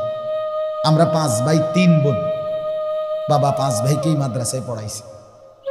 5 ভাই 3 বোন, আমাগো জিফুত নাতি নাতনি, আব্বার বাতিজা বাগিনা মিল্লা। আব্বা যখন একবারে শেষ অবস্থা, বাসায় লম্বা হয়ে আছে, শ্বাস নিচ্ছে, তখনও জীবিত। আমরা 25 জন ভাই বোন আর এই বাগিনা বাতিজা আব্বু জিফুত মিল্লা আল্লাহর কোরআন পড়তেছিলাম খুললা। এই অবস্থা আমার আব্বা ইন্তেকাল করছে। আমার মা, আরে আমি বলছি, মা আপনি কাইদেন না, মা আপনি কাইদেন না। একটু পরে কবরে মুনকার নাকির যখন প্রশ্ন করবে আমার আব্বারে যে আলী আশরাফ মান রব্বুক, তোমার রবকে? আমার আব্বা বলবে ফেরেশতা। রবকে জানতে চাচ্ছ? 25 জন বংশধর এই মাটির উপরে 3 হাত উপরে রবের কোরআন পড়ার রাইখেই তো আসছি এখানে। রব চিনব না কেন? আল্লাহকে চিনব না কেন? রব না চিনলেনি ওরা কোরআন শরীফ করতেছে। রব চিনেছি বলেই তো সন্তানকে দিন শিখাইছিলাম, আল্লাহর কোরআন শিখাইছিলাম। এটা সফলতা হইতে পারে, এটা সবক হইতে পারে, জিন্দিগির সার্থকতা, এটা জীবনের সফলতা হতে পারে। বাপ, আমরা মুসলমান, শেষ আমাদের মূল পরিচয় আমরা মুসলমান, এটাই পরিচয় আমাদের। অন্য সব পরিচয়ে অন্যরা অংশীদার। ডাক্তার তো বিধর্মীয় আছে, ইঞ্জিনিয়ার বিধর্মীয় আছে, দুনিয়ার যে কোনো পদ পদবী অন্যেরও আছে, কিন্তু আমরা মুসলমান, এটা শুধু আমার। আমরা সেজদাওয়ালা, আমরা কালেমাওয়ালা, আমরা বন্দিগিওয়ালা। অতএব আজকে আমি রাত গভীরে আপনাদের এলাকায় আসছি বাপ, বারবার আসা কষ্ট, আবার যদি কখনো না আসি, এজন্য আজকেই বললাম। একবার সুযোগ পেলাম, একবারই বললাম, হায়াতের কদর করেন। এটাই মূল সবক আজকে। আগত রমজান একদম সামনে, আর একটা মাস। এই রমজান মাসটাকে নিজের জীবনের পরিবর্তনের জন্য গ্রহণ করেন, নয়তো এই হায়াত, এই সময় যেটা চলে যাচ্ছে, খোদার কসম মৃত্যুর পূর্বে প্রত্যেকটা পাপী নাফরমান আল্লাহর কাছে এই দুনিয়ার হায়াত ভিক্ষা চাইবে, একটু সময় চাইবে, একটু সময়। এটাই আয়াত। আমি তর্জমা বললেই শেষ হয়ে যাবে। আপনাকে বুঝতে হবে আপনি কোন দিন ফিরাবেন। আপনারা যারা আজকে 30 বছর হারাম উপার্জন করেন, কোন দিন ফিরবেন? 20 বছর ধরে যে ওজনে কম দেন, কাস্টমারকে ঠকান, মিথ্যা বলেন, দুর্নীতি করেন, আপনি কোন দিন ফিরবেন? বাপ, কোন দিন মনে পড়বে আপনি মুসলমান? 30 বছর ধরে যারা সুদ খান, এই সুদখোর হারামখোর, তুমি কোন দিন ফিরবা? কথা বলেন না কেন?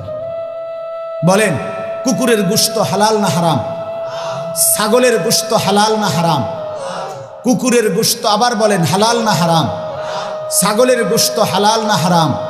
আমরা কুকুরের গোশত খাই, আমরা ছাগলের গোশত খাই, ছাগলের গোশত খাই কিনা? কেন? হালাল। কুত্তার গোশত খাই না কেন? হারাম। কুকুরের গোশত হারাম করেছেন কে? খাই না কি কারণে? এই কারণে। ছাগলের গোশত হালাল করেছেন কে?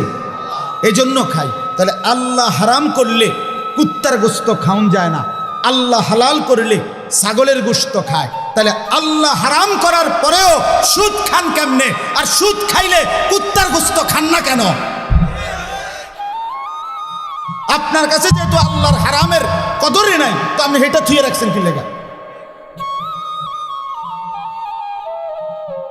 কথা বলেন না কেন? আপনি আমারে অন্যায় বললে আপনি প্রতিবাদ করেন, এখন করেন। কুকুরের গোশত খাইরা তো কি কারণে? আল্লাহ হারাম করছে, ঠিক কিনা বলেন না? না আমরা সিদ্ধান্ত নিছি? তো আল্লাহ হারাম করলে আপনার কুত্তার গোশতের প্রতি ঘৃণা হয়, তো আল্লাহ হারাম করার পরে আপনার সুদের প্রতি ঘৃণা হয় না কেন? উভয়টার হারামকারী একই আল্লাহ না? তো তো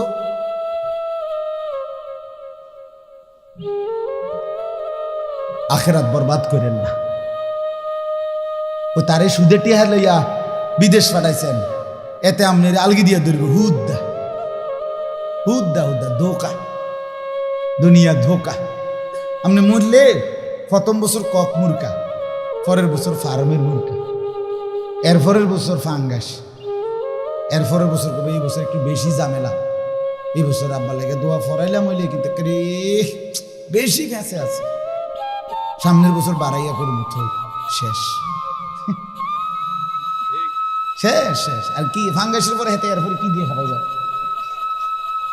কথা কয় না শরীফ ভাই, অন্য কি মাসি তো। অতএব আপনি বলেন দুনিয়া ধোঁকা, নিজের আখেরাত নষ্ট করে, নিজের কবর নষ্ট করে, হারাম দিয়ে সন্তান স্ত্রী পুত্র পরিজন সাজাইয়েন না, এটা সাজবে না, নষ্ট হবে, ক্ষতিগ্রস্ত হবে। চলেন এবার তর্জমাটা শুনি, কথা শেষ। আল্লাহ তাআলা বলেন মূল বক্তব্য এটা হায়াতের কদর, এই জীবনের কদর। এই সময় আর আসবে, এই হায়াত আর মিলবে? যুবক ভাই তোমাদের, বাবা আপনাদের, কারণ কাজে নাফরমানি ছেড়ে দিন। আগত রমজানকে টার্গেট করে জীবন বদলানোর সিদ্ধান্ত নিন, বলেন ইনশাআল্লাহ। যুবক ভাই ক্ষতিগ্রস্ত হইও না। যুবক ভাই, তুমি নষ্ট হয়ে গেলে এই সমাজ, এই দেশ, এই ইসলাম, এই কোরআন ক্ষতিগ্রস্ত হবে না বন্ধু, তুমি হারিয়ে যাবে। তোমার মতো বেড়ইতে লেগে ইসলাম আটকে না। আমরা কিতাবে পড়ছি আবু জেহেল, আবু লাহাব, উতবা, শাইবা, মক্কার কাফের কুরাইশরা মাঝে মধ্যে একত্রে মিটিং করতো, কইতো নিজেরা আবু জেহেল কইতো, আরে মোহাম্মদ কিত্তা মেহনত করো, হ্যাঁ কি দৌড়াদৌড়িটা করতে আছো, তোমার ইসলাম কদ্দুর আগাইব, আমরা মেন মাতবুটি তো কি আনি নাই, ইমান আনি নাই, তো তুমি আর কিতা করবে দেখতাম না। আল্লাহ তাআলা যেন আর সে আজিম থেকে মুচকি হাসে, আল্লাহ আচ্ছা তো চাও না কিতা হয়, আল্লাহ যেন বলতেছে কি রঙে না চাইবা, কি হয় কেমনে ইসলাম আগায়, তোমার মতো দুই চারটা অপদার্থ লাগিয়া বুঝি ইসলাম আটকায় যাবে। ঠিকই নবীজি মক্কা থেকে হিজরত করে মদিনায় গেলেন, পরবর্তী 8 বছরের মাথা, মক্কার 13, মদিনার 8, 21 বছরের ব্যবধানে গোটা আরব রাসূলুল্লাহ সাল্লাল্লাহু আলাইহি সাল্লামের কদমের নিচে চলে আসছে। ইসলাম ঠিকই বিজয়ী হয়েছে, আবু জাহেল, আবু লাহাব ওই বেঈমান জাহান্নামী হয়েছে। অল্লাইকে আটকে রয়েছিল ইসলাম। তাহলে তোমার মতো 2-4টা বেহায়া ছেলের জন্য ইসলাম আটকাবে না বন্ধু। তুমি নষ্ট হয়ে গেলে, আর তুমি বেডি চাইতে চাইতে শেষ হয়ে গেলে, আর তুমি নর্তকীর ছবি দেখতে দেখতে শেষ হয়ে গেলে, আর তুমি একটা সেজদা না দিতে দিতে জিন্দিগি নষ্ট করে দিলে, আর কি এর দূরে হয়েছে, আর তোমার ক্ষতি হয়েছে। ইসলাম কিচ্ছু হবে না, কোরআন কিচ্ছু হবে না। উপযুক্ত ব্যক্তি আল্লাহ তাআলা প্রত্যেক যুগে তৈরি করবেন, করছেন, করতে থাকবেন ইনশাআল্লাহ। বলেন ইনশাআল্লাহ। এদেশের লক্ষ যুবক, এখনো কোটি কোটি যুবক, ইনশাআল্লাহ আমাদের বিশ্বাস, আমাদের ইয়াকিন, এদেশের লক্ষ লক্ষ ইমানদার সাহসী যুবক এখনো আল্লাহর জন্য জীবন বাজি রাখতে প্রস্তুত। এদেশে কোনো অসভ্যতা, অশ্লীলতা, বেহায়াপনা ইনশাআল্লাহ টিকবে না, টিকবে না, টিকবে না। অসভ্যতার, বেহায়াপনা কাজে আমরা ফিরতে চেষ্টা করি, হায়াতের কদর করি, আর আসবে না এই সময়। আল্লাহ তাআলা বলেন হাত্তা ইদা জা আহাদাহুমুল মাউত, 18 নম্বর পারা, 23 নম্বর সূরা, সূরায়ে মুমিনুন। এই সূরার 99 নম্বর আয়াত, 100 নম্বর আয়াত, এই 2টা আয়াত পড়ছিলাম। আল্লাহ তাআলা বলেন হাত্তা ইদা জা আহাদাহুমুল মাউত, প্রত্যেকটা পাপী নাফরমানের মৃত্যুর সময় যখন আসবে, মানে মালাকুল মউত আজরাইল আসবে, ক্বালা রব্বিরজিউন, এই দেখেন কোরআন শরীফের আয়াত। প্রতিটা পাপী নাফরমান বলবে আল্লাহকে, আল্লাহ আমার একটু সময়ের জন্য দুনিয়ায় আবার থাকতে দিন, একটু হায়াত, সরি আল্লাহ, সরি, এক্সট্রিমলি সরি, বেশি একেবারে দুঃখিত, বড় ভুল হয়ে গেছে আল্লাহ, একটু একটু একটু শুধু। কেন? লাআল্লি আ'মালু সালিহান ফীমা তারাকতু, আল্লাহ যে আমলগুলো ছুটে গেছে, যে ভালো কাজগুলো করি নাই, যে বন্দিগিগুলো করি নাই, যে নামাজ রোজাগুলো পালন করি নাই, সেগুলো এবার যদি সুযোগ দেন অবশ্যই করুন। আল্লাহ বলবেন কাল্লা, কাল্লা, কখনো কখনোই না। ইন্নাহা কালিমাতুন হুয়া কাইলুহা, আমার বান্দা নাফরমান, আমি তোমারে চিনি বান্দা, তোমার এগুলো কথার কথা। আজরাইলের দিকে ভয় পাইছে, দিকে কইতেছে আজরাইল যখন টানা চটকনা দিব এখন, এই জন্য ঘুরাইয়া একটা থাপ্পড় মারব দে, এর লেগে কইতেছে। আবার ছেড়ে দিলে তুমি যে এসে তোমার চিন, তোমার বেডির যে সময় সিজার হইতে লাগছে সেই সময় তুমি আল্লাহ আল্লাহ আল্লাহ সুবহানাল্লাহ সুবহানাল্লাহ।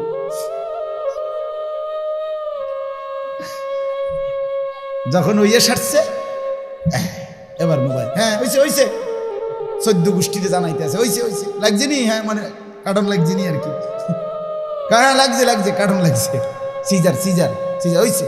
এবারে জানাইতেছে পাক ভারত উপমহাদেশ শেষ হইয়া, ইউরোপ আমেরিকা এশিয়া দক্ষিণ আফ্রিকা অ্যান্টার্কটিকা শেষ হইয়া 14 গোষ্ঠী মাটির তলে কেউ আসেনি, সবাই জানাইছে হইতে আছে। আসর মাগরিব এশা শেষ হইয়া, কিরে বেঈমান এখন নামাজ পড়ো না? একটু আগে যে তুমি আল্লাহর একদম নামাই এলাইছিলা, কথা বলেন না কেন? আল্লাহ বলে এই জন্য বাটফার, তোমার আমি চিনি, তুমি কোন ডকের মানুষ।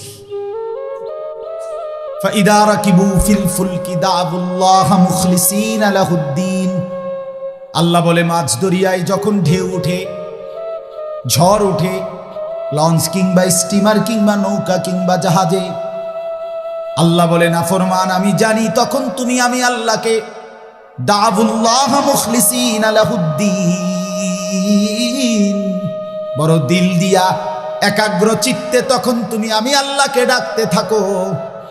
ফালাম্মা নাজ্জাহুম ইলাল বাররি, এরপরে আমি যখন দয়া করে পারে ভিড়াইয়া দেই, কুলে ভিড়াইয়া দেই, ফাইদাহুম ইউশরিকুন, সাথে সাথে আমি আল্লাহকে ভুলে শিরিক করতে থাকো।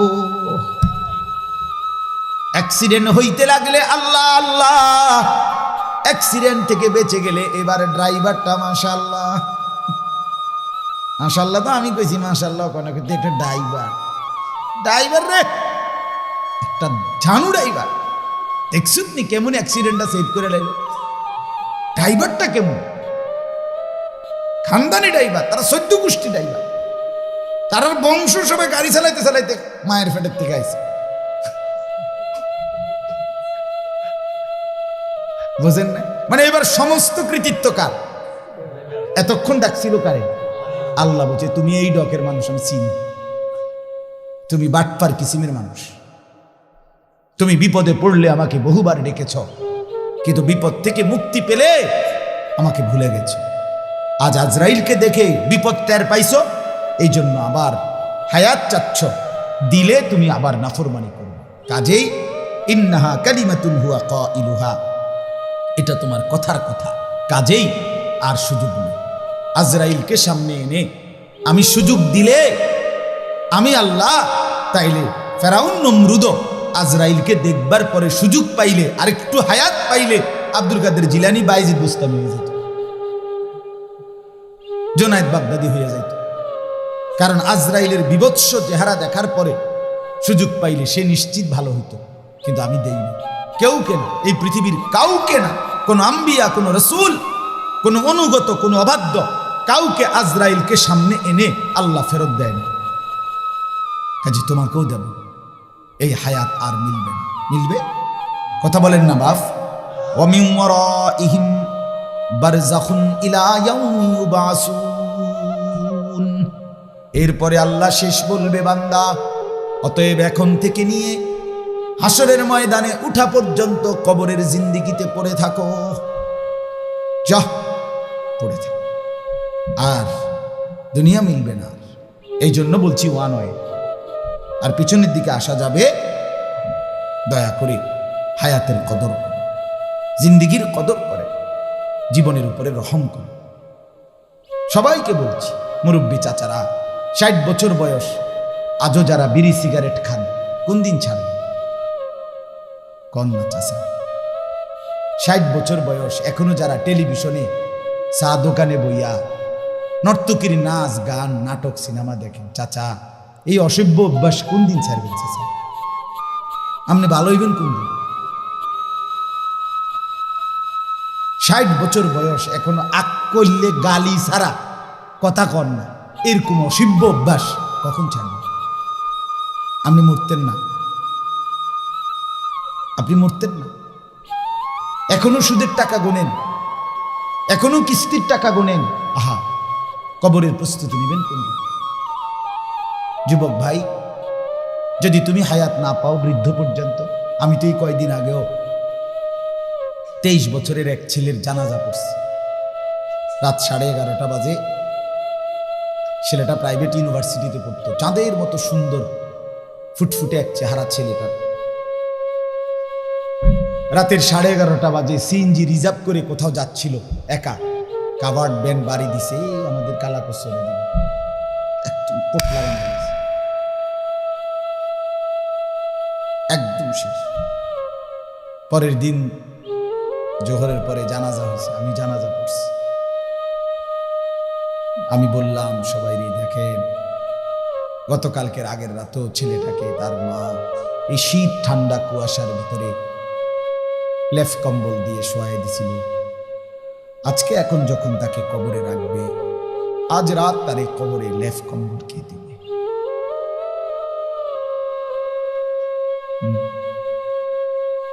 যুবক ভাই আমার, কোনো নিশ্চয়তা নাই তুমি বুড়ো হবে। সব যুবক বুড়া হয় না, সব কিশোর তরুণ যুবক হয় না, সব শিশু কিশোর হয় না। 3 বছরের বাচ্চাও কবরে, 30 বছরের মানুষও কবরে, 90 বছরের বুড়াও কবরে, ঠিক না বলে? অতএব আমিও ভালো হই, সবাই ভালো হয়। আমার জিন্দিগি, আমার ফিকির যেন এটা হয় প্রত্যেককে। আমি আবারও অনুরোধ করছি, কারোর দিকে না তাকাইয়া নিজে নিজে চিন্তা করো, ঠিক আছে না? ইনশাআল্লাহ যুবক ভাই বদলা বদলে, তু আগার মেরা नहीं बनता ना बन अपना तो बन। সৈয়দ আবুল হাসান আলী নদভী বলছে, হে যুবক, তুমি এই দেশ, জাতি, সমাজ, এই এলাকা, এই পরিবার, এই পৃথিবীর কোনো উপকার যদি নাও করো, ঠিক আছে করো না, কারো উপকার তুমি করলা না, আচ্ছা ধরে নিলাম, কিন্তু নিজের ভালো তো করো, আপনা তো বান, এটুকু করবা না। এই অসভ্যতা তো তোমাকে আগুনের দিকে নেবে, এই নোংরামি, অশ্লীলতা, বেহায়াপনা তো তোমাকে জাহান্নামের আগুনে নেবে। বন্ধু, তুমি ধ্বংস হয়ে যাবে এই পৃথিবীতে। যে কেউ, আপনারা বার্ন ইউনিটে আমি দেখছি একবার, 2 বার, একবার দেখছি বার্ন মানে আগুনে যখন পড়ে কেউ, ওইখানে রুগী কি করে আমার ভাব জীবনে একবার দেখি। আমাদের কুমিল্লা মেডিকেল কলেজেও বার্ন ইউনিট আছে ছোট্ট, আগে আমি ওখানে একদিন দেখছি। এক ছেলের হোটেলের পাশ দিয়ে আমার পরিচিত দল যাচ্ছিল হাইটা, হঠাৎ বেখেয়ালে হোটেলওয়ালারা গরম পানি তারা রাস্তা ফেলছে, তার এই পিছনের জায়গাটার মধ্যে গিয়ে পানিটা পড়ছে, পুড়ে গেছে পিছনে। এই ছেলেটারে ভর্তি করাইছিল আমাদের ছাত্র, আমি যখন আগে সোনাকান্দা ছিলাম পরে দেখতে গেছিলাম শরীফ ভাই এই বার্ন ইউনিটে। আমি দেখছি ছেলেটা কি পরিমাণ চিল্লাইতেছে, চামড়া এমনি ডাক্তার টাইনে টেনে ছিটতে আছে, টাইনা টেনে ছিঁড়ে নার্স। এজন্য বন্ধু, জাহান্নামের আগুন বড় ভয়ানক হবে। কুল্লামা নাদিজাত জুলুদুহুম বাদদালনাহুম জুলুদান গায়রাহা। আল্লাহ বলে, জাহান্নামীর দেহের চামড়া যখন পুড়ে যাবে, সাথে সাথে নতুন চামড়া তৈরি দেবে। আল্লাতী তাত্তালিউ আলাল আফইদা। আল্লাহ তাআলা বলেন, জাহান্নামীর দেহে যখন আগুন লাগবে, তো প্রথম মিনিটেই আগুন সারা দেহের সাথে সাথে ভেতরের কলিজাটা শুদ্ধা একসাথে জ্বালায়। দুনিয়ার আগুন এমন লাগে না। দুনিয়ার আগুন একদিকে লাগলে চেষ্টা করলে হয়তো ফায়ার সার্ভিস হোক আর যেমনি হোক নিভাইয়ে ফেলা যায়, মানে এই সাইড হয়তো পুড়ে গেছে কিন্তু এই সাইডে অক্ষত। কিন্তু জাহান্নামের আগুন প্রথম সেকেন্ডে একসাথে ভেতর বাহির। নারুল্লাহিল মুকাদা আল্লাতী তাত্তালিউ আলাল আফইদা, কলিজা শুদ্ধা পুড়ে যায়। দুনিয়ার আগুন লাগলে কিছুক্ষণ পরে পুড়ে গেলে হতে পারে মরে গেছে, আর মরে যদি রুহু চলে যায় এরপরে যদি পুড়তে পুড়তে পাউডারও হয়ে ছাইও হয়ে যায়, লাভ অসুবিধা নাই, এতে তো মরে গেছে। প্রথম সময়টা যদিও চিল্লাইছে, কিন্তু রুহু চলে যাওয়ার পরে আর কি চিল্লায় না, হে তো এখন আর কি নাই, জীবিত নাই। কিন্তু আল্লাহর কোরআনে আল্লাহ বলছে জাহান্নামী লক্ষ কোটি বারও মৃত্যু চাইবে, আল্লাহ তাআলা 1 সেকেন্ডের জন্য মৃত্যু দিবে না, তো মৃত্যুও হবে না। ওয়ালা ইউখাফফাফু মিন আযাবিহা, আল্লাহ কোরআনে বলছে 1 সেকেন্ডের জন্য জাহান্নামের আগুন হালকাও করা হবে না। যুবক ভাই ফিরে আস, সমবয়সী অসৎ বন্ধু যারা, এরা আপন নয়। কোন দিনদার মুত্তাকি আলেমে দ্বীন আল্লাহওয়ালা তাদের সাথে সঙ্গী, কোনো ভালো মানুষের সাহচর্য অবলম্বন। যে বন্ধু তোমারে কোনোদিন একবারও নামাজের কথা বলে নাই, সেই 3টায় বাইর হইছো, রাত 11টায় ফিরলা একসাথে, একবারও বলল না দোস্ত আসর মাগরিব এশা পড়বি না, একবারও আল্লাহর নাম মুখে আসে নাই, ওইটা বন্ধু না, ওইটা শয়তান, ওইটা ইবলিস। ও তোমারে নষ্ট করে দিবে, ও তোমারে পচাইয়া গলাইয়া গন্ধ ছুড়াইয়া এরপরে ছেড়ে দিবে, এটা মনে রেখো। ও তোমারে উলঙ্গ ছবি দেখাইতে দেখাইতে, নারীর নাচ দেখাইতে দেখাইতে, মদের আড্ডা জুয়ার আড্ডা ফেলতে ফেলতে একদিন তোমারে গন্ধ ছুড়াই লাগবে, তোমারে পচাইয়া ফেলবে। এই জন্য আমি অনুরোধ করছি, সবাই একসাথে বুঝবে না, সবাই একসাথে বদলাবে না। বাকি আল্লাহ কোরআনে বলছে প্রতিটা নসিহত থেকে কিছু না কিছু কম হোক মানুষ গ্রহণ করে। তা আমি আশা করি ইনশাআল্লাহ এখানেও কিছু যুবক তো ইনশাআল্লাহ গ্রহণ করবে। আমি চাই সবাই বদলাক, আল্লাহ প্রত্যেককে তৌফিক দেন, কবুল করেন। আপনাদের জন্য সামান্য মেহমানদারি ব্যবস্থা করছি, আপনারা যদি আমার একটা ওয়াদা দেন আমি মুনাজাত করে দেব ছোট্ট করে, এরপরে আপনারা যদি না চিল্লান, আল্লাহর দোহাই আমার ভাই, এক পোটলা যে কোনো কিছু, এটা জীবনের শেষ খানা না, এটার জন্য চিৎকার চেঁচামেচি করা এটা একটা অসভ্য মানুষের কাজ, রুচিহীন মানুষের কাজ, এটা অনেক নিচু মনের কাজ, অভদ্র মানুষের কাজ। আর মুসলমানের সন্তান এত অভদ্র হয় না। এই জন্য দয়া করে দোয়ার পরে সবাই আন্তরিকতার সাথে ধৈর্য ধরে নিবেন কি না কোন বলে না ছেলেরা, ভাই বলো, চিল্লাইও না বাপ, আমি অনুরোধ করব মুনাজাতের সময় কিছু দেওয়া আমি এটা পছন্দ করি না। মুনাজাত হলো আল্লাহর কাছে কাকুতি মিনতির সাথে কিছু বলা। এই সময় যদি এই উদ্দেশ্য হয় যে আতুডাইয়া রাখলে প্যাকেট দিতে সুবিধা, লাড়াছাড়া করে না, তো সে মনে মনে বলবে আল্লাহ আসলে আমারে কোনো দোয়ার লাগে উঠাইছে না, আমার হাতে আমি টানা দিয়ে থুইছে, আমি যে অভ্যাস খারাপ আমার, এই জন্য আয়োজকরা আমার টানা দিয়ে থুইছে, আমি যে লাড়াছাড়া করবো প্যাকেট লইয়া, এই বদভ্যাসের কারণে আমারে হুজুর দিয়া বুদ্ধি করিয়া আতালগি দিয়ে ধরে রাখছে। মানে আমি কোনো মুনাজাতের কিছু নেই, আমার দরকার প্যাকেট, এটা ঠিক না, কি বলেন? এই জন্য ইনশাআল্লাহ সবরের সাথে গ্রহণ করবেন। আর আবার অনুরোধ করছি যুবক ভাই, নামাজ পড়ো, আগত রমজান সুন্দর করো, মাহে রমজান ভালো হওয়ার প্রস্তুতি নাও, আজকের থেকেই জীবন পরিবর্তন করো। অনেক ছেলে এখানে, অনেক ছেলে, অধিকাংশ ছেলের চেহারায় বুঝাই যাচ্ছে দোস্ত 5 ওয়াক্ত নামাজের সেজদা কপালে নাই। আজকের সারাদিনে 1 ওয়াক্ত নামাজ পড়ো নাই, এমন অপদার্থ চেহারা দেখাই যায় দোস্ত। বেনামাজির চেহারার মধ্যে কোনো রস কস, দয়া মায়া ভালোবাসা থাকে না, এটাকে দেখাই যায় জঘন্য চেহারা, কালো কুৎসিত জঙ্গলি, এটা বুঝাই যায় বেনামাজির চেহারা। আমি তো একজন, আমার যদি কেউ দায়িত্ব দেয় আমি খাড় করাইতাম। বেনামাজি যদি 100 খাড় করায়, আশা করি 2টা বুলাইতার বা 98টা আশা করি। এইসব ফালতু মানুষ দেখলেছি না, শরীর না পাক, দুর্গন্ধ। এজন্য ফিরো, নামাজ পড়ো, মুসলমান আমরা রুচিশীল হই। আল্লাহ আমাদেরকে তৌফিক দান। আলহামদুলিল্লাহ রাব্বিল আলামিন। আল্লাহুম্মা আনতাস সালাম ওয়া মিনকাস সালাম, তাবারাকতা ইয়া যাল জালালি ওয়াল ইকরাম, ইয়া আরহামার রাহিমিন, ইয়া আরহামার রাহিমিন, ইয়া আরহামার রাহিমিন। ربنا ظلمنا أنفسنا ওয়া ইল্লাম তাগফির লানা ওয়া তারহামনা লানাকুনান্না মিনাল খাসিরিন। মাওলায়ে করিম আপনি মাফ করে দেন, মাওলায়ে করিম আপনি মাফ করে দেন, মাওলায়ে করিম আপনি মাফ করে দেন। রাত অনেক গভীর মাওলা, অনেক গভীর মাওলা, মধ্য রজনী পার হয়ে গেছে, আপনি মাফ করে দেন। আযাব দিলে আপনার কোনো লাভ নাই, মাফ করে দিলে আপনার কোনো ক্ষতি নাই। মাফ করলে আপনার কমবে না, মাফ না পেলে আমাদের উপায় থাকবে না। আল্লাহ দয়া করেন, ফিরায় দিয়েন না, মাহরুম করবেন না।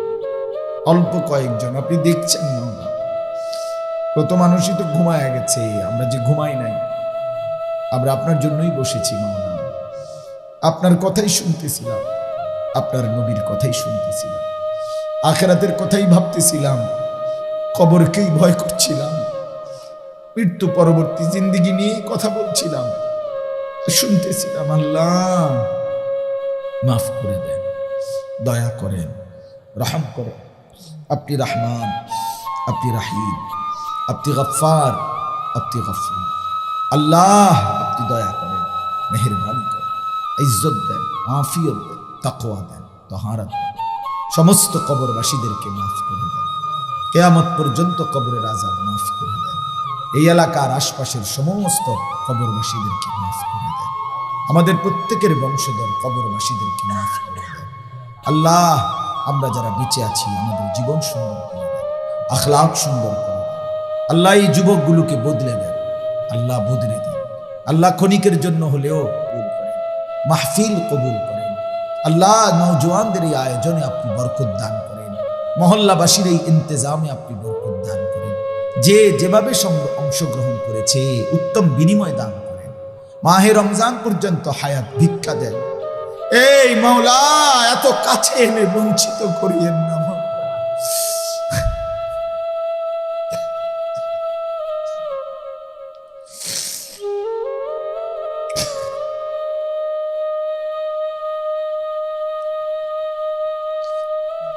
বঞ্চিত করিয়েন না মাওলা।